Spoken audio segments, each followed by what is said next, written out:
Welcome, teacher friend. I'm Lori. And I'm Melissa. We are two literacy educators in Baltimore. We want the best for all kids, and we know you do too. Our district recently adopted a new literacy curriculum, which meant a lot of change for everyone. Lori and I can't wait to keep learning about literacy with you today. Hi, and welcome to Literacy Podcast. Melissa and Lori love literacy. We have an awesome guest for you today. But Melissa, I know that before we introduce our guest, I know that you wanted to share a little bit about equity and how it's kind of baked into all of the work that you do. And that's going to be our foundation for our chat today. So, Melissa, what are your thoughts on equity and how it's in everything that you do for your job in Baltimore? Well, I think first of all, I think equity is becoming one of those buzzwords, right? So people all have their own definition of equity, or, we're just throwing it around like, make sure you get equity in what you're doing without really knowing what that means. And I'll be the first to say, like, I still need training in equity and in anti-bias and anti-racist education. I still need training in all those things, but I will still say, I often get asked the question, what are you doing for equity? And I think to what I'm actually doing, which a big part of what I'm doing is working with teachers to figure out what do we do for students who are coming into middle school, high school, who are still not reading fluently, who still don't have those foundational reading skills. How do we get that for them when there isn't a dedicated intervention block or intervention teacher for just that? And so when I get asked that question of equity, I just pause and think, is that not what I'm doing? Like, am I not trying to level the playing field here? It's like, what's the other thing that someone wants me to be doing? I get a little confused. So when I saw Shanita's blog post about the science of reading and equity issue in itself, I was like, yes, see, this is what I'm talking about. So I'm so excited to talk to Shanita today to talk about, to make that connection for like, yes, I am. It is actually part of what I'm doing, and I don't have to come up with the other thing that I'm doing that's going to address equity. Yeah, I love that. It's right in there, and I feel like that's really all the work that we're doing. It's embedded within. So I can't wait to talk to Shanita either. Let's introduce her, Shanita. I'm going to say your full name because we practiced. So Shanita Rapitello. Did I get it? Yes, you got it. All right. Welcome to the podcast. Welcome. Yeah, we're so excited to have you and talk to you today. And Shanita, do you want to introduce yourself a little bit to the audience? Yes. So yes, I am Shanita Rapitello, which, it took me just a side note on my last name. It took me a really long time to adapt. This is my husband's last name. I'm originally Shanita McKay. And it took me about 5 years to change my last name. And so, but I did, it was after we had kids. And I was like, okay, let me just hop on this and stop playing these games and adopt my husband's name. But yes, I am Shanita Rapitello. I'm currently an independent education consultant. My focus is on literacy. My husband and I created an LLC about 3 years ago called the Rapitello Group. And it was more so his work, which was around search work and equity. And he has a whole list of services that he does for that. And I added in my education and literacy component. And I did that after working in education for about 16 years. So I've been 2 years as an independent consultant. So overall, this is my 18th year in education. And I decided to venture out on my own. And I started teaching many, many years ago, obviously 18, as a Teach for America Corps member in Washington, D.C. And footnote, Dr. Eric Green was the principal at the school. No way. I told him I would mention that. We love him. Yeah, I absolutely adore him. I'm so proud of the work he's doing. And I moved to New York after about 2 years of teaching in Washington, D.C., and I taught in public schools in the Bronx. Had a great time doing that. I went into a graduate literacy program I continued to work in elementary schools. I worked in New York City's Department of Ed central office, doing lots of work there around the New York City instructional expectations or citywide expectations when we were adapting the Common Core standards. And essentially, I then went back into District 79, which is our alternative education district. And it was great working there because I was an instructional borough coach. And so I work with about 60 plus teachers in over 18 sites. And we serve kids that are, they call it overage and undercredited. And I call it just our kids who are given their all for a second chance. And so I was a little nervous because I had been an elementary school teacher and I worked at elementary schools for so long. I was like, well, what am I going to do with kids that are 17? But the reason why my services or my skill set was needed so much is because over 50% of our kids are reading below a fifth grade level. And so a lot of our teachers are content specialists, right? They don't adapt foundational skills into their teaching. They don't have that. That's not what they were taught in their graduate programs. And so my work was definitely needed there. And then I ventured off into the nonprofit world. I worked with instruction partners for some time. And then I decided, you know what, I'm going to do this independently. And hence here I am. Here I am now. Excellent. Well, it's interesting to hear your background, and I love that you are so focused on equity at the moment, right? And your husband's work, but always. Yeah.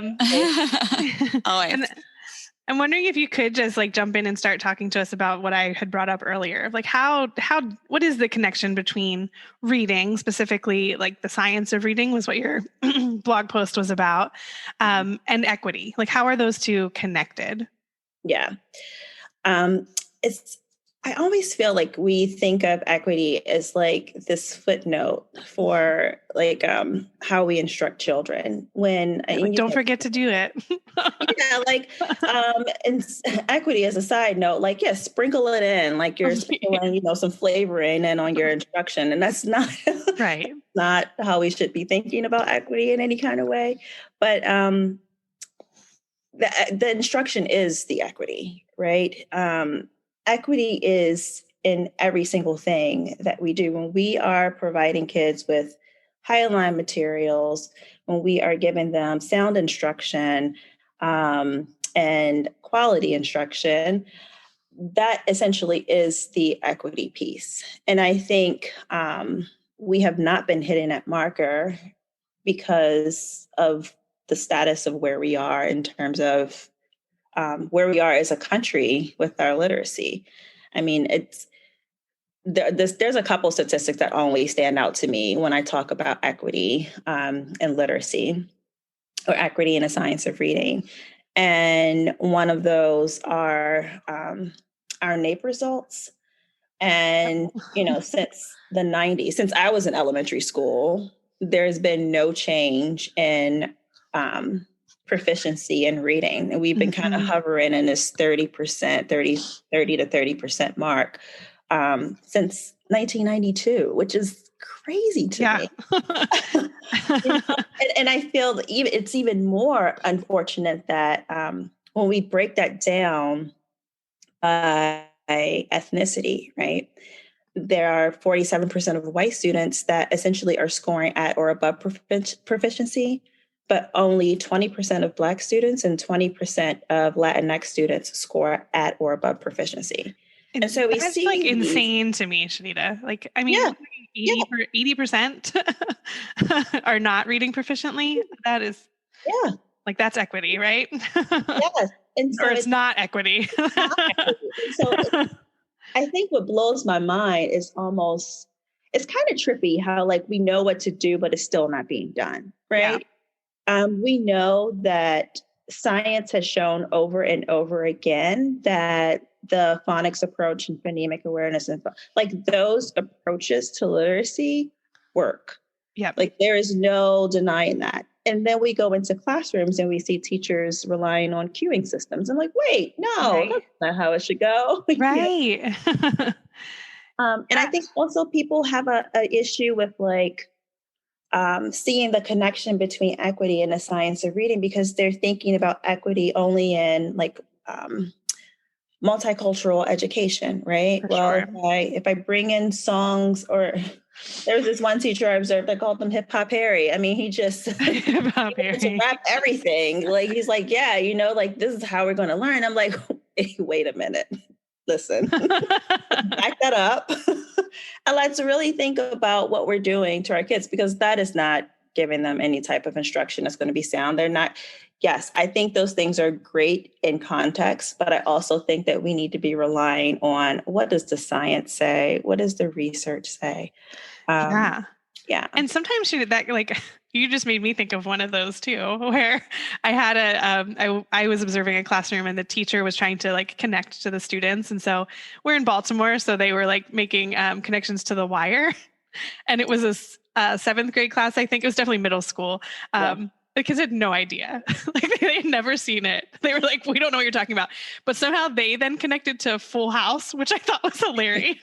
That is it was a little wild. But I was just like, sometimes there's assumptions made about what our students like will connect to based on, the color of their skin or where they live or things like that. And not necessarily always the case too. Yeah. So that can always also go down the wrong road. It always goes down the wrong road. It's first off, which I'm from Baltimore. I think I didn't say that in my introduction, but born and raised in Baltimore. Yeah, Baltimore. Grew up in Emerson Village. Went to all public schools my entire schooling, and my high school, of course, which is the best high school in Baltimore City, Western Senior High. I knew you were going to say Western. I knew I went to Western. So every time when I tell people I'm from Baltimore, they're like, oh yeah, The Wire. I'm like, no, actually, right. Baltimore is such a great city. It is not just The Wire. Does that exist? Yes, but there's so much more to Baltimore. For sure. So, yeah. But sorry, I digress. But it's this whole idea of equity only being seen as this multicultural element, which essentially what they're hinting at is they're getting into like culturally responsive education, right? And that's what they're getting into, which is super important. But there's also 3 levels to that, right? There is that multicultural piece, right, where they have that cultural competency. But there's also a social advocacy piece. And there's also academic success. Mm-hmm. And the academic success piece is where you talk about the equity in your instruction. And I think people kind of miss the mark on seeing your practices through this lens as the equity that exists in your classroom. Yeah. So talk to me a little bit about equity in instruction, because I think that we hear there's a lot of terms thrown out around that, right? Like scaffolding for students or differentiating, giving them what they need. And when you say equity in instruction, I'm just wondering what your thoughts are on what does that look like and what does it mean? You touched on it already with the science of reading and like doing what we know works based on science.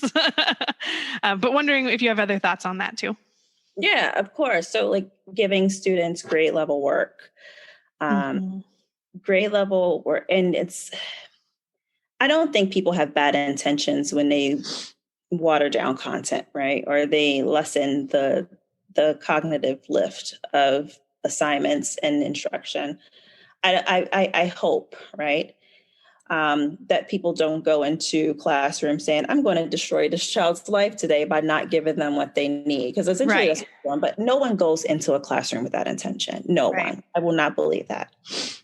But having grade level work that's placed in front of kids every single day, it sets them up for success later on in life. And so much research has been shown where even if the kid is behind, if you give them grade level assignments and grade level tasks, grade level text, their rate of catching up is almost equal to the learning that is happening for kids that are already on level.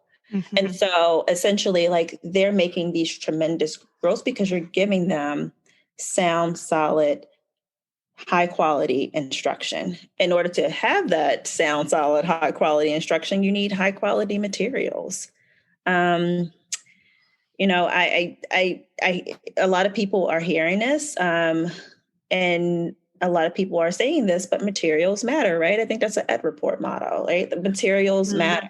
Yep. And I think that we really need to adhere to that. And there's tons of things and tons of research around teachers who have a high quality materials in their classroom is almost effective as a teacher who has been teaching for many, many years. And then I think also a huge part of equity is you have to dedicate the time to your instruction, right? Mm-hmm. There needs to be time for instruction. There also needs to be time for professional development. Time. We need time. And I know there are some people like, well, we don't have enough hours in a day. Well, actually we do if we're not wasting them, right? And think about, like, every time the opportunity myth for me, I just pulled it up, Shanita. That was a game changer I haven't looked at it in a while. Yes, right. It was one of those things where it's like, holy crap, like, yes. Yep. I knew this, I felt this, like, so it just put it all out there. And I mean, just in there's so many quotes that I can pull from that. Well, I'm going to pull one right now while you find one. So hopefully you're going to pull the one about the 133 hours of instruction. Or, well, maybe it's different. It says students spent more than 500 hours per school year on assignments that weren't appropriate for their grade and with instruction that didn't ask enough of them. The equivalent of 6 months of wasted class time in each core subject. Yep. And they have, there's and of the 180 hours of classroom instruction in each core subject per year, 133 of those hours were not spent on work that was grade appropriate. There was just 47 hours that were grade appropriate. And so when I think about that, I also think about, like, well, what does that look like in a classroom full of white children? And what does that look like in a classroom full of children of color? And classrooms with mostly white children tend to have 54% more grade level assignments, 4 times more grade level lessons, and 23% more experiences that are viewed as engaging.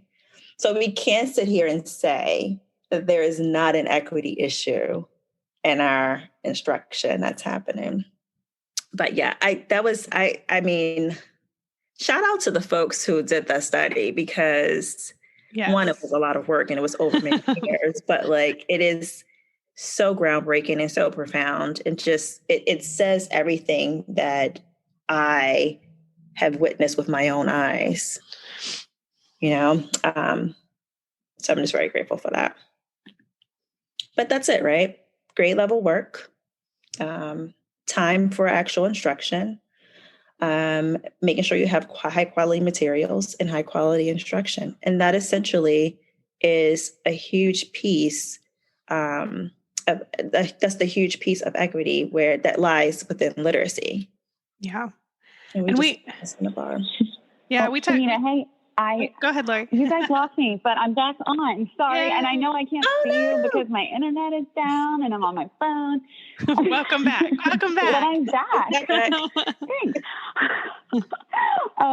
Shanita, I couldn't agree more. And I wanted to underscore the importance of teachers holding those high expectations for all of those pieces, and that being a key ingredient as well. Mm-hmm. And I'm curious, what are your thoughts on how to shift teacher mindset to help encourage teachers and leaders to see that kids can do this hard work and can do grade level work and should be given the opportunity, like it's a gift to be given the opportunity to do grade level work and read grade level text.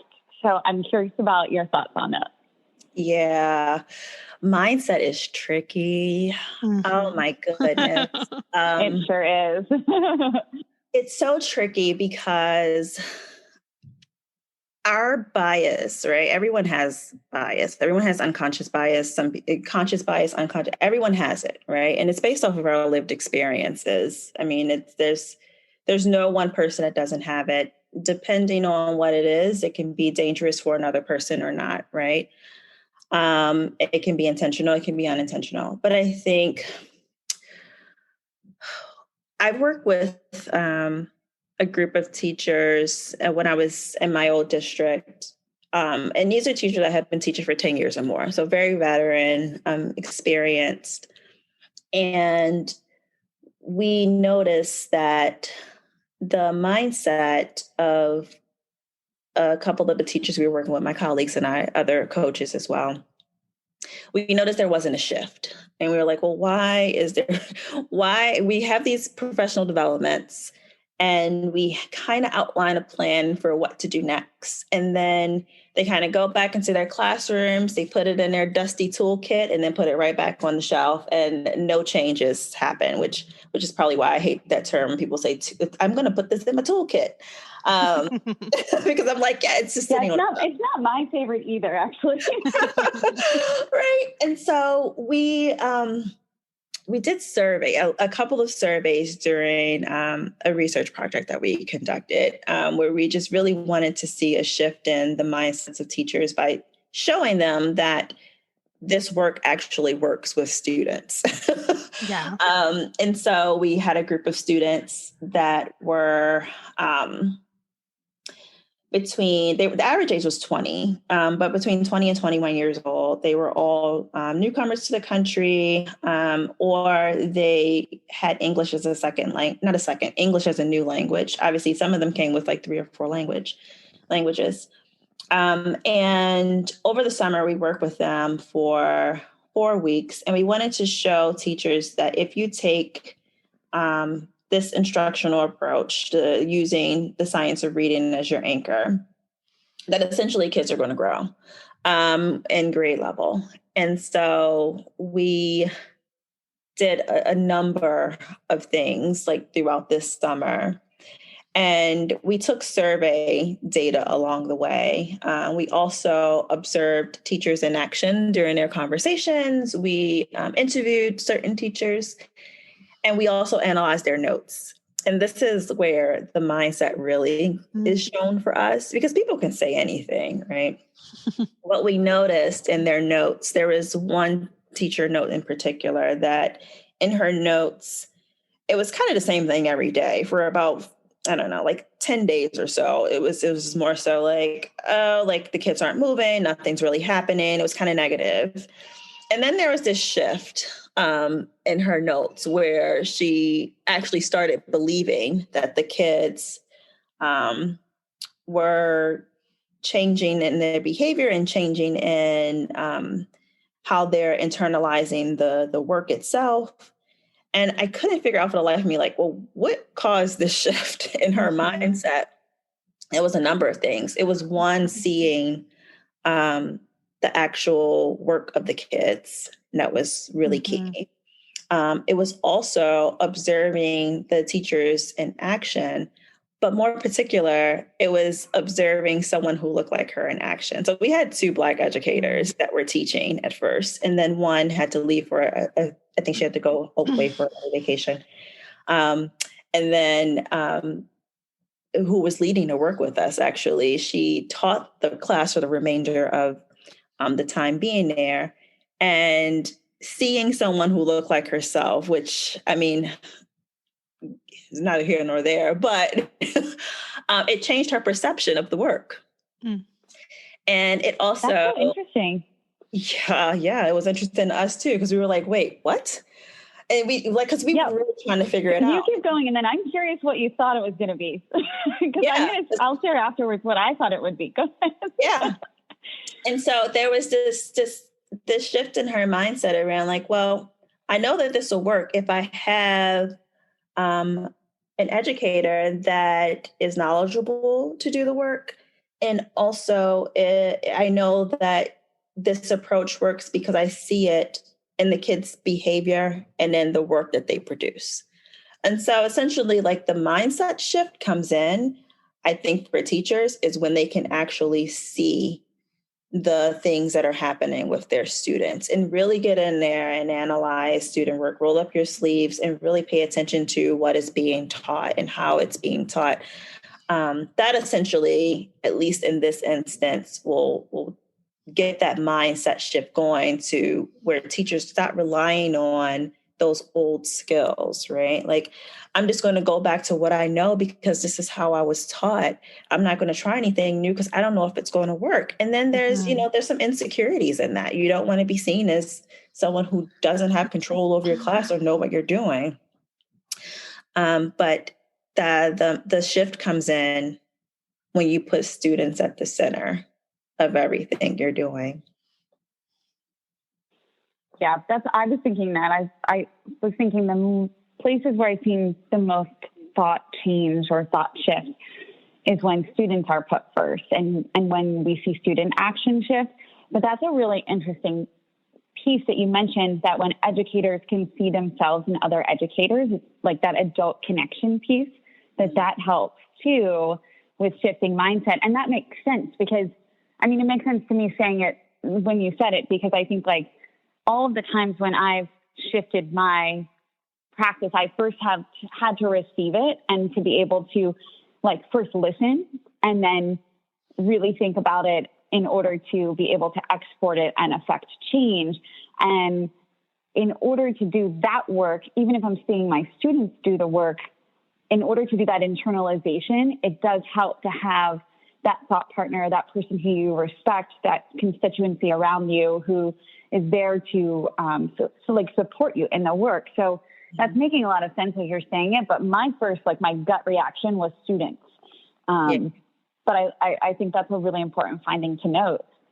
Yeah. I mean, it should be students, but you also are the one doing work. So you have to include yourself in there somewhere. That's right. I think like our like nervousness about seeing that, or kind of our like, what, for lack of better words, part of that was like, is she seeing this as because this person is an expert in her field? And that's why.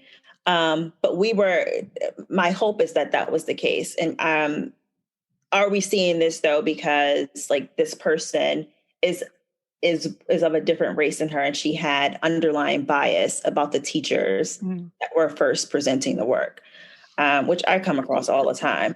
But I think like the minute we had the shift and the constant thing that we had to draw out from her is that this isn't about what the person looks like in front of you that's teaching you this work. You need to get it where you can. The focus needs to be on the kids that are sitting right in front of you.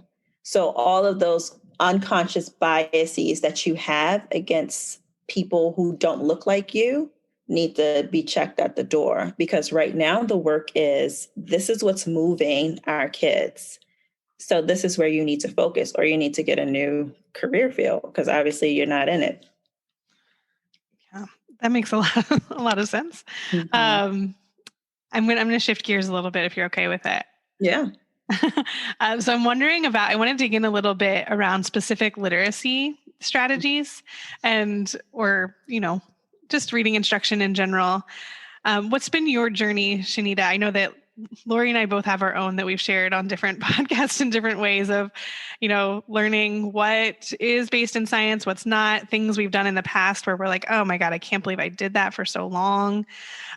Just wondering, like, what for you, have you done along the way, realized that's an inequitable practice, maybe changed? Or what have you seen in other teachers that you would also, recommend that they stop doing because it's inequitable? And what would you recommend they shift to? Yep, absolutely. When I think about equity in literacy instruction, I think back to my kindergarten teacher, which doesn't sound like I'm sure like folks are surprised when I say that, because they're like, wait, when did you go to elementary school? I'm like, that's not important. My age is not important in this. But I started elementary school after I did a Head Start program at St. Bernardine's Church. It was called Glover Tillman, and they had an excellent program for kids in the neighborhood. And when I went to elementary school, I went to Mary E. Rodman, elementary school number 204. And Miss Watts was my kindergarten teacher. And Miss Watts taught my oldest aunt. She taught my mom. She taught my two younger aunts. She taught me, and I God think bless Miss my younger Watts. aunt after me. Is she still there? So no, Watts is probably teaching in heaven right now. But I don't think that, because she was pretty old when she had me. So I don't think that she's still. I mean, if she is, she's probably 120 by now. But Miss Watts was an amazing educator, and I remember us always talking and thinking about like letters and sounds. Mm-hmm. And I don't remember her telling us to like guess the word. Like I don't remember that approach in my academic model. That was a while ago. But I do remember like our fun phonics games. And I remember like manipulating the letters or the tile letters. And, she had like this amazing approach, and every single one of my family members, at least, were reading full books, definitely by mid-kindergarten, not even at the end, by mid-kindergarten. And I attribute my reading success to Miss Watts for sure. But that was my experience. Maybe she'll be listening, Shanita. She might be listening. Oh my gosh, I know.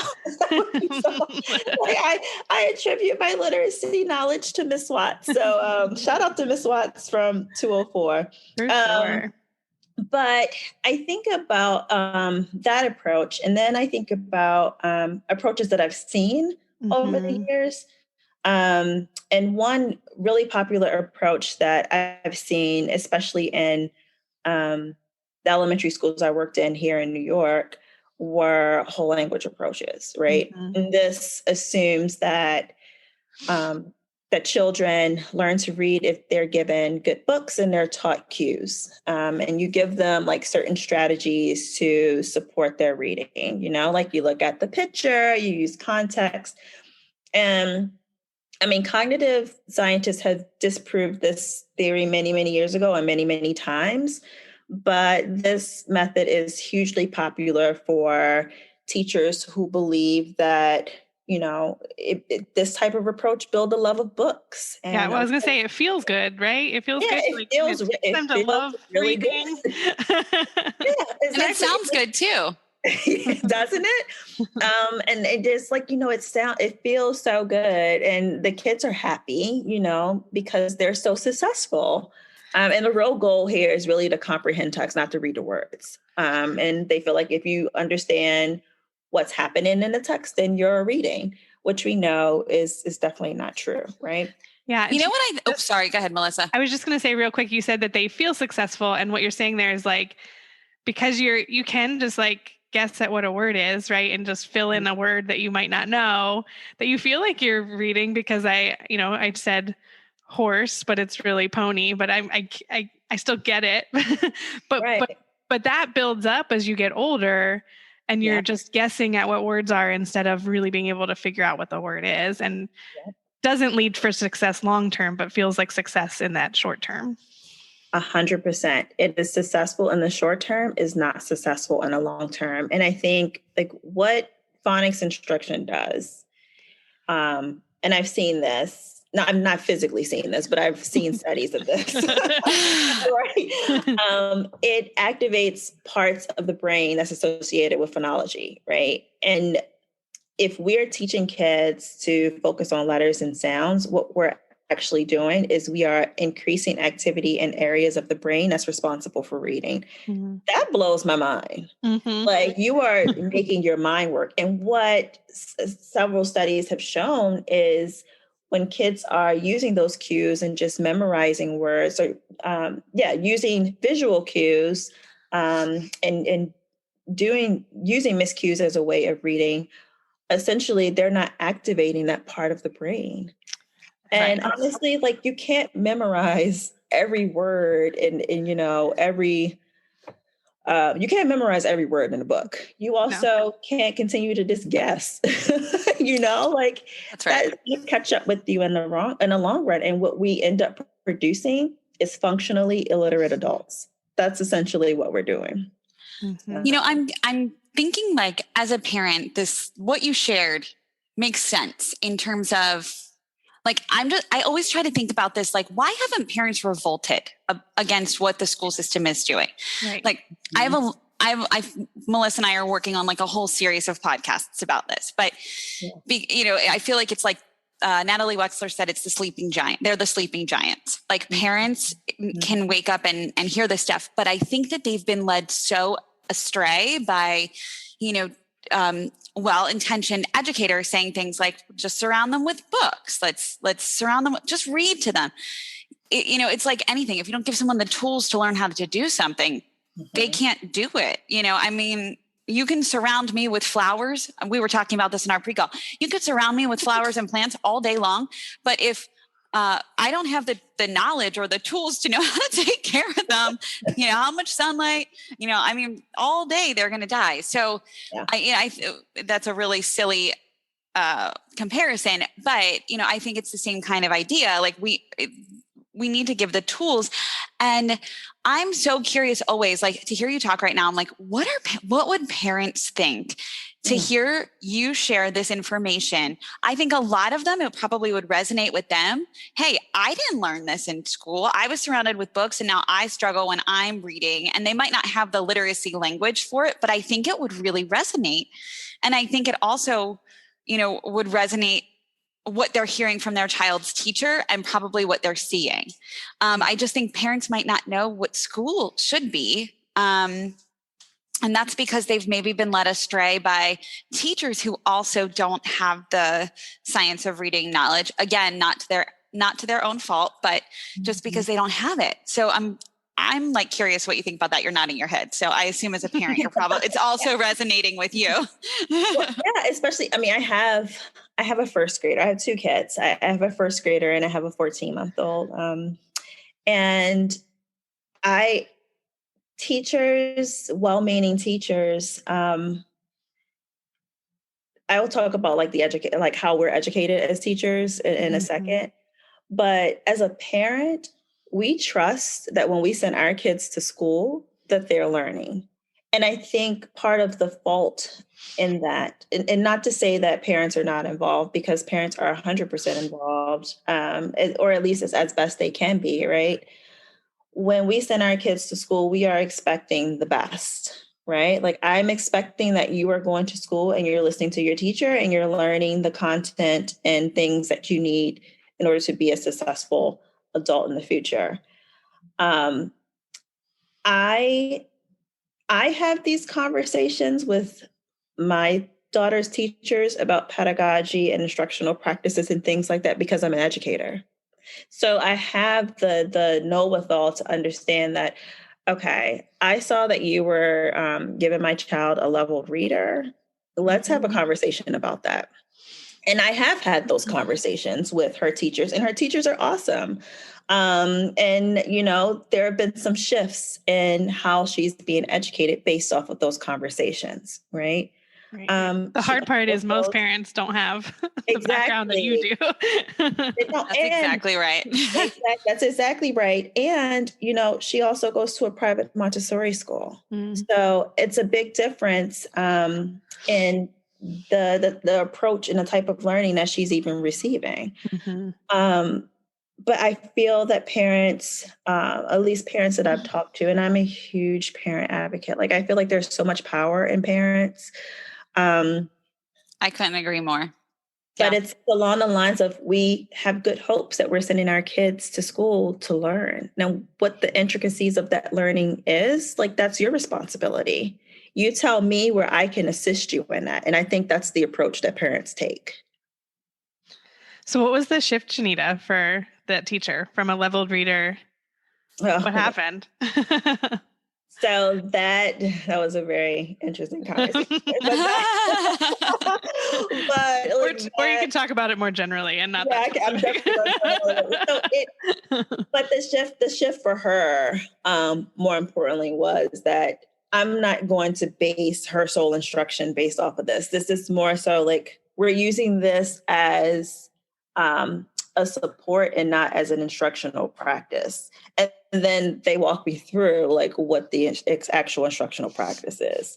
So I said, okay. And also, she has an individualized plan, right? Like they all do in her class. And each week they get a work plan. And I look at the work plan. I'm like, let's look at this. So maybe this doesn't make sense or this doesn't work. But then when they explain it, like in how their curriculum spirals, et cetera, and it's specific to her learning needs, not like generalized learning needs, it makes 100% sense. And so they have made me very happy. That's great. I'm glad though that you advocated and that you asked questions.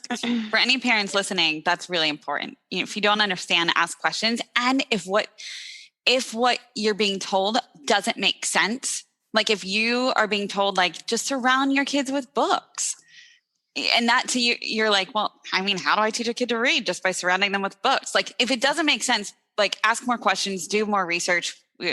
There's always more to learn in, you know, that the education field is evolving right now into embracing more of the science of reading. So for parents listening, please ask questions. And I think, Shanita, that's a great example of asking questions, having the conversation, and then you're not left feeling confused or upset about what's happening. You're like, okay, I get it now. Thank you. You know? Yeah. Especially if your kid is not successful, you know? Yeah. I'm on the other end of that where like I want to push her a lot more. And my husband always makes fun of me for that. But I'm like, yeah, she's here. I need her to be here. Yes. Because that's what my parents were with me as well. You know, they were like, I would come home, you know, with E's because that's the grades we got, E's for excellent. And, you know, if they see a G, they're like, okay, that's good. Now, how can we get an E for this grade next time around? You know, so we can always high expectations. Yeah, exactly. Of parents and of teachers, right? They have to go hand in hand. Mm-hmm. Yeah. Oh, is it time, Melissa? No. I know. Well, I have like a million more questions for Shanita that I wanted to ask her. maybe we can do a part 2, and maybe my internet won't go out when we do a part 2. Yeah, right. But for today, we'll ask Shanita for her piece of advice for our listeners, or I think you might have a couple, which is just fine. Yes. I just want to encourage everyone, educators in particular, to be disruptors of inequity, right? Advocate for an aligned curriculum or high quality materials. If you are going into education or if you are already there but want to expand your knowledge, choose a grad school program that specifically calls out equitable instructional practices.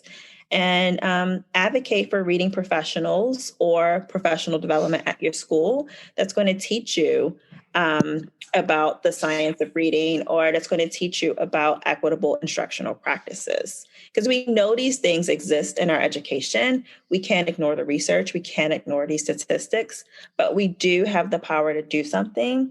And so I'm going to leave you with one of my favorite writers of all time. My second favorite writer. My first is Toni Morrison, but James Baldwin.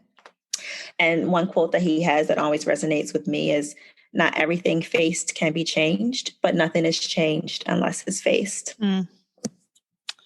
Yeah. Love it. So good. That was a mic drop, right? Totally. I know. I love that. Good pause afterwards. Yeah, right.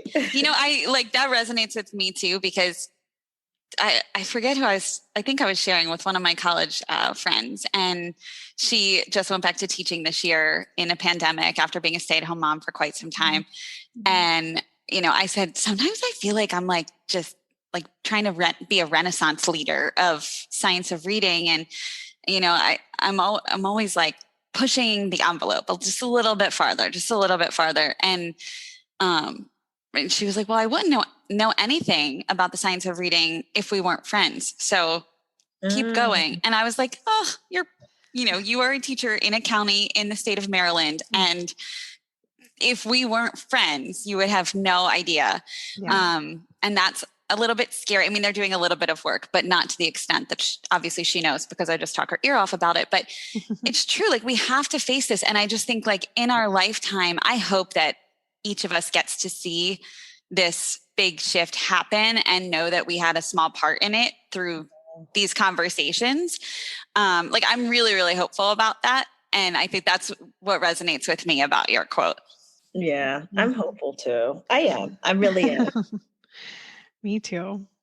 Well, thank you so much, Shanita, for being here with us today. Thank you. I hope we can talk again. Yeah, we'll schedule a part 2. Yeah, right. Let's schedule part 2. We have so many more stories for you to share. Yes, thank you so much. All right. Thank you.